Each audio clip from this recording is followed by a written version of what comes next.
안녕하십니까 여러분, 슈퍼로더입니다. 오늘은 이 S25 엣지를 구매하려고 조금이라도 생각하신 분들이 가장 많이 걱정하는 겁니다. 기존에 출시된 S24 플러스나 S25 플러스와 동일한 디스플레이 사이즈를 보유하고 있는 이 S25 엣지, 일반적이라면 4900mAh나 혹은 5000mAh의 배터리가 탑재가 됐어야 되는데 제품의 두께를 5.8mm로 아주 극단적으로 줄이다 보니까 부득이하게 3900mAh의 배터리를 탑재한 이 S25 엣지, 과연 실제 배터리 성능은 어느 정도일까요? 제 예상에는 아마도 이 망원 카메라가 없어진 것보다 이 제품을 선택하는데 가장 중요한 키포인트가 될 거라고 생각됩니다. 그래서 제가 일주일간 사용해보면서 계속 데일리로 배터리 체크를 했습니다. 일주일 동안 사용한 사용기 간단하게 먼저 말씀드릴게요. 이걸 사용해보신 분들은 아마 느끼실 거예요. 이 정도 사이즈의 스마트폰을 이용하면서 이렇게 가볍다? 이 가벼운 게 여러분 단순하게 가볍다는 느낌이 드는 게 아니라 제품 자체가 워낙 슬림하기 때문에 가볍다는 거에 대한 만족도가 2배 이상입니다. 아니 한 3배 이상? 진짜 엄청납니다. 이건 아마 여러분 일반 모델을 사용하시는 분들, 그러니까 이 S25 엣지와 같은 무게인 25를 이용하시는 분들도 만약 이 S25 엣지를 사용하게 되신다면 그 만족도가 어마어마하실 겁니다. 제품을 이렇게 잡기도 너무 편해요. 자, 근데 그렇다고 해서 이 제품의 그립감이 좋은 건 아닙니다. 지금 보시는 것처럼 백판보다 프레임이 조금 더 돌출이 되어 있기 때문에 그립감이 그렇게 썩 좋진 않아요. 하지만 이 슬림함과 무게가 그냥 모든 걸 다 있게 만들어요. 그리고 여러분, 일반 모델에서는 가질 수 없는 디스플레이 사이즈와 해상도, 1080이 아니라 1440을 지원하는 거, 영상을 많이 보는 저로서는 그 만족도가 정말 어마어마합니다. 이 제품은 사용해보지 않으신 분들은 아무리 말해도 알 수 없습니다. 그래서 솔직히 그동안 나는 큰 화면을 사용하고 싶은데 장시간 이용하다 보니 이 손목이 너무 아파서 무게 때문에 일반 모델을 사용해서 어쩔 수 없이 이러신 분들 무조건 엣지 구매하세요. 최근 들어 삼성에서 나온 스마트폰 중에 이 만족도가 엄청납니다. 거기다 AP도 스냅드래곤 8 엘리트가 들어갔고 최근에 원 UI 7이 안정화가 제대로 이루어지면서 스마트폰을 사용하는 재미가 더욱더 증폭됐고 퍼포먼스가 더욱더 업그레이드 됐어요. 그래서 만약 여러분께서 S20, 22, 21,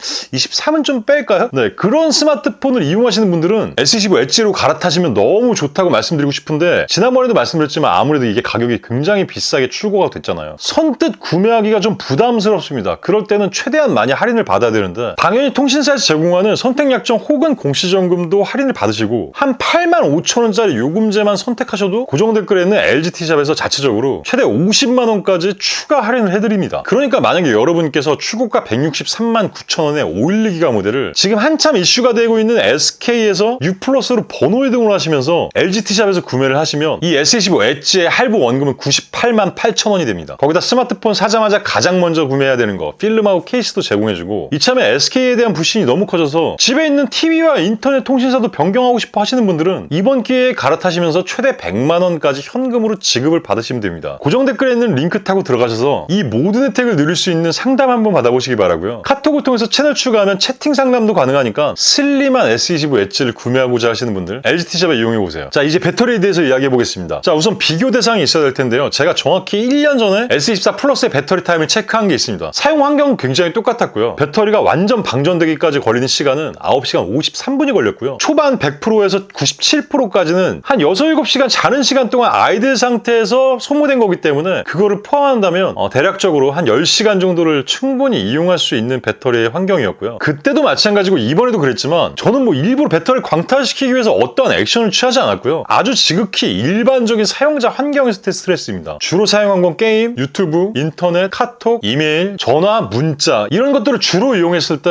이 1000mAh의 배터리 용량 차이를 보이고 있는 S24 플러스와 S25 엣지, 그 테스트 결과는 과연 어땠을까요? 저는 아침 7시 27분에 배터리 100%인 상태에서 스마트폰을 사용하기 시작했고요. 아주 우리가 일반적으로 사용하는 앱들만 사용했습니다. 대략 1시간이 지난 8시 24분경에 배터리는 95%가 됐고요. 그래서 그때부터 저는 집중적으로 게임을 하기 시작했습니다. 게임을 했더니 불과 40분 만에 배터리가 75%까지 줄어듭니다. 그러니까 게임이라는 게 배터리를 얼마나 많이 소모하는지 아시겠죠? 집중적으로 게임에 올인하는 테스트를 완료하고 나서 다시 일반적인 환경으로 돌아갔는데요. 그로부터 6시간 반 정도 지났을 때 배터리 15% 알림이 왔습니다. 이 6시간의 기간 동안 풀로 이용한 건 아니고요. 간헐적으로 아이들 상태의 환경에 놓이기도 했었어요. 자, 그로부터 대략적으로 50분 정도 지난 16시 22분에 드디어 배터리가 5%가 됐고, 저는 지속적으로 유튜브 영상을 봤어요. 그랬더니 2분 뒤인 16시 24분에 4%가 되고, 8분이 지난 16시 32분에 3%가 되고요. 6분 뒤인 16시 38분에 2%가 되고, 6분 뒤인 16시 44분에 1%가 되고, 최종적으로 4분 뒤인 16시 48분에 배터리가 100% 소모가 돼서 전원이 꺼집니다. 최종 스코어는 9시간 21분 만에 스마트폰이 오프됐습니다. LTE 환경, 와이파이 환경 두 가지 다 테스트를 진행했고 차이가 별로 없었어요. 아까도 말씀드렸지만 S24 플러스는 배터리가 4900mAh입니다. 근데 S25 엣지는 3900mAh죠. 그럼에도 불구하고 배터리의 러닝타임이 9시간이 넘어갑니다. 저도 처음에 이용할 때는 체감상 배터리가 조금 빨리 닿는 듯한 느낌이 든다? 이런 생각을 했거든요. 근데 이거 실제로 측정해서 데이터 값을 추출해내니까 그렇게 극명한 차이를 보이지는 않았어요. 생각보다 괜찮았다는 거예요. 여러분 물론 사용 환경이 사람마다 다 다릅니다. 하지만 여러분 3900mAh라고 해서 우리가 굉장히 실망했잖아요. 저도 실망했고 걱정도 많이 했습니다. 그래서 배터리를 자주 그냥 충전하자 이런 마인드로 제품을 구매한 건데 이 정도의 러닝타임이면 괜찮은 거 아닌가요? 여러분 저는 결과를 여러분들께 공유해드린 것 뿐이고 선택은 여러분의 몫입니다. 합리적인 선택하시기 바라고요. 저는 지금까지 슈퍼로더였습니다.